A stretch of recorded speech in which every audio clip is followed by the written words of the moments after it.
शांत गांव धारनगर में रात के सन्नाटे को चीरती हुई एक चीख सुनाई दी। गांव वाले मशालें लेकर अपनी झोपड़ियों से बाहर निकले और चीख के स्रोत की तलाश की। उन्हें एक बूढ़ा किसान रामू मिला जो अपने बंजर खेतों के पास एक पेड़ से बंधा हुआ था। उसका चेहरा जख्मी था और उसकी कांपती आंखों में डर झलक रहा था। पास में सैनिकों का एक समूह बेरहमी से हंस रहा था। उनके हाथों में रामू के घर से लूटे गए अनाज की बोरियां थीं। तुम मुझे क्यों सता रहे हो? मेरे पास कुछ भी नहीं बचा है, रामू ने विनती की। एक सैनिक ने व्यंग्य किया, बूढ़े तुम्हारे कर बकाया है, राजा का खजाना इसकी मांग करता है, उसने मजाक उड़ाते हुए कहा। लेकिन यह जमीन कुछ भी नहीं देती, मैं वह कैसे चुका सकता हूं जो मेरे पास है ही नहीं, रामू ने रोते हुए कहा। उसके चेहरे पर आंसू बह रहे थे। सैनिकों ने उसकी अनदेखी की और दूसरों को चेतावनी देने के लिए उसकी छोटी सी झोपड़ी में आग लगा दी। उन्हें पता नहीं था कि एक लबादाधारी व्यक्ति छाया में छिपकर देख रहा था।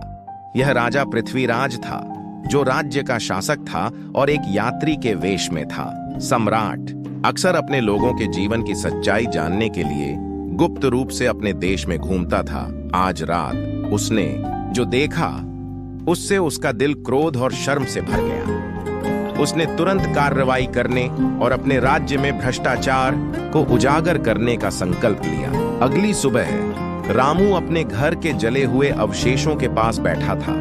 टूटा हुआ और निराश छिपा हुआ यात्री उसके पास आया और उसे पानी और रोटी दी। तुम कौन हो और तुम मुझ जैसे दुखी आदमी की मदद क्यों कर रहे हो?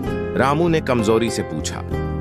मैं न्याय की तलाश में भटकने वाला व्यक्ति हूं, मुझे अपनी कहानी बताओ और मैं देखूंगा कि क्या किया जा सकता है। रामू ने हिचकिचाते हुए अपनी पीड़ा और अन्याय की कहानी सुनाई। उसने सूखे के बारे में बताया जिसने उसकी फसलों को बर्बाद कर दिया था और सैनिकों ने उसे लूटा था। मैंने राजा से प्रार्थना की थी कि वह हमारी मदद करे, लेकिन उसके लोगों ने केवल दुख ही लाया, रामू ने कड़वाहट से कहा। यात्री ने ध्यान से सुना। उसका चेहरा उदास था। तुमने बहुत कष्ट सहे हैं, लेकिन मैं तुमसे वादा करता हूं, न्याय अवश्य होगा, उसने दृढ़ता से कहा। 2 दिन बाद एक शाही दूत रामू के गांव में एक जरूरी आदेश लेकर पहुंचा। सभी गांव वालों को राजधानी में सम्राट के दरबार में बुलाया गया।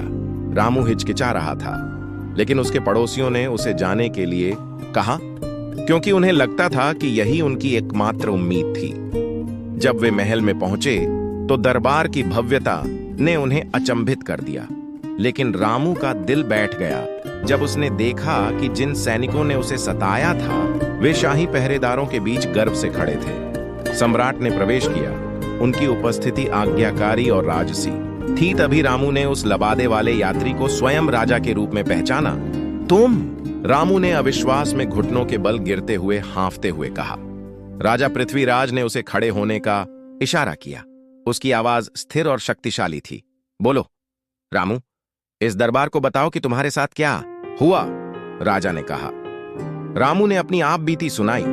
उसकी आवाज कांप रही थी, लेकिन दृढ़ थी।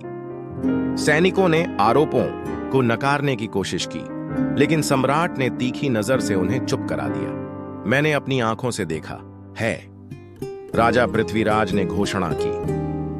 तुम लोगों ने लोगों की रक्षा करने की शपथ ली थी, लेकिन तुम उनके अत्याचारी बन गए हो। सम्राट ने सैनिकों को उनके पद से हटाने और उन्हें कैद करने का आदेश दिया। उन्होंने यह भी आदेश दिया कि जब तक सूखा खत्म नहीं हो जाता तब तक गांव के कर माफ कर दिए जाए। किसानों की मदद के लिए नए कुएं और अन्न भंडार बनाए जाएंगे। राजा ने रामू की ओर मुड़कर उसके कंधे पर हाथ रखा। आज से मेरे राज्य में कोई भी व्यक्ति तुम्हारे जैसा कष्ट नहीं सहेगा, उसने कसम खाई। राजा के न्याय से अभिभूत होकर रामू कृतज्ञता के आंसू रोया। गांव के लोगों ने खुशी मनाई। उनके शासक में उनका विश्वास फिर से जाग उठा। राजा पृथ्वीराज मुस्कुराए, यह जानते हुए कि उन्होंने एक राजा के रूप में अपना कर्तव्य पूरा किया है। उस रात धरनगर के लोगों ने खुशी और उम्मीद के साथ जश्न मनाया और न्यायप्रिय सम्राट और गरीब किसान की कहानी पीढ़ियों तक चलने वाली किंवदंती बन गई।